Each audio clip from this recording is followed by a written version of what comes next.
Hello' everyone, স্বাগতম জনাইছোঁ আমাৰ ইউটিউব চেনেল অসমৰ বনোৱা সুধিলৈ। এই চেনেলটোৰ জৰিয়তে আমি আমাৰ আশে পাশে থকা আমাৰ সকলোৰে চিনাকি বা অচিনাকি গছ লতা ফল মূল আদিৰ ঔষধি গুণাগুণ আৰু ইয়াক কিদৰে ৰোগত ব্যৱহাৰ কৰা হয় তাৰ বিষয়ে আলোচনা কৰিম। আমাৰ অসমখন বিভিন্ন প্ৰাকৃতিক সম্পদৰে চহকী ৰাজ্য। ইয়াত বহুতো ঔষধি গছ লতিকা পোৱা যায়। ইয়াৰ বহুতো হয়তো আমি চিনি নাপাওঁ। এইবিলাকৰ বহুতো ঔষধি গুণ থাকে আৰু কোনো ধৰণৰ পাৰ্শ্বক্ৰিয়া নাথাকে। আৰু এইবিলাকৰ ঔষধি গুণবিলাক যদি আমি গম পাওঁ তেন্তে ঘৰতে কিছুমান ৰোগৰ উপশম পাব পাৰি। তেন্তে বলক আজিৰ ভিডিঅ'টো আৰম্ভ কৰোঁ। আমি আজি কথা পাতিম আমাৰ সকলোৰে পৰিচিত ভোট জলকীয়া বা কৰ্দৈ জলকীয়াৰ বিষয়ে। আহকচোন জানো ভোট জলকীয়াৰ বিষয়ে। 2007 চনৰ ফেব্ৰুৱাৰী মাহত ভোট জলকীয়াই বিশ্বৰ সকলো জলকীয়াতকৈ জ্বলা হিচাপে গিনিজ বুক অৱ ৱৰ্ল্ড ৰেকৰ্ডছত স্থান লাভ কৰে। পকা ভোট জলকীয়াত অধিক মাত্ৰাত কেপচাইচিন থকা বাবে ইয়াক স্পৰ্শ কৰিলে হাত পুৰিব ধৰে। ভোট জলকীয়াই জ্বলা সোৱাদৰ উপৰিও ইয়াত বহুতো ঔষধি গুণ আছে। ই আমাৰ অসমীয়া সমাজত বহুত জনপ্ৰিয়। ইয়াৰ ঔষধি গুণবোৰ জানো হওকচোন। ভোট জলকীয়াৰ ঔষধি গুণবোৰ হ'ল: 1 নম্বৰ, ভোট জলকীয়া খালে পিত্ত নহয়। ভোট জলকীয়াই পেটৰ ঘাঁ, মুখৰ ঘাঁ, জিভাৰ ঘাঁ আদি শুকুৱাত সহায় কৰে।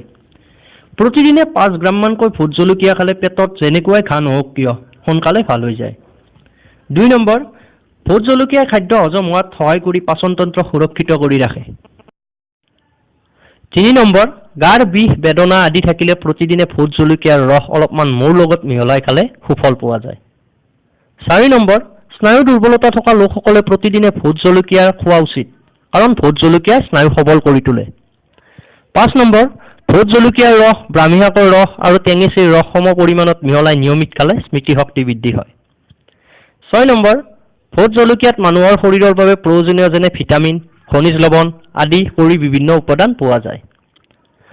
7 নম্বৰ, ভোট জলকীয়াত পোৱা ভিটামিন চিয়ে আমাৰ ছাল সুন্দৰ আৰু নিমজ কৰি ৰখাত সহায় কৰে। 8 নম্বৰ, ভোট জলকীয়াত থকা কেপচাইচিনে প্ৰটেষ্ট কেঞ্চাৰ ৰোধ কৰাত সহায় কৰে। 9 নম্বৰ, প্ৰতিদিনে ভোট জলকীয়া খালে তেজত গ্লুক'জৰ মাত্ৰা নিয়ন্ত্ৰণত থাকে। 10 নম্বৰ, ভোট জলকীয়াই কলেষ্ট্ৰলৰ মাত্ৰাও কম কৰাত সহায় কৰে আৰু হৃদযন্ত্ৰ সুৰক্ষিত কৰি ৰাখে। গতিকে ভোট জলকীয়া খাওক আৰু স্বাস্থ্যৱান হৈ থাকক। তেন্তে আজিলৈ ভিডিঅ'টো ইমানে। যদি ভিডিঅ'টো ভাল লাগে লাইক কমেণ্ট শ্বেয়াৰ কৰিব আৰু আগলৈ এনে ধৰণৰ ভিডিঅ' পাবলৈ আমাৰ চেনেলটো ছাবস্ক্ৰাইব কৰি দিব। ধন্যবাদ। জয় আই অসম।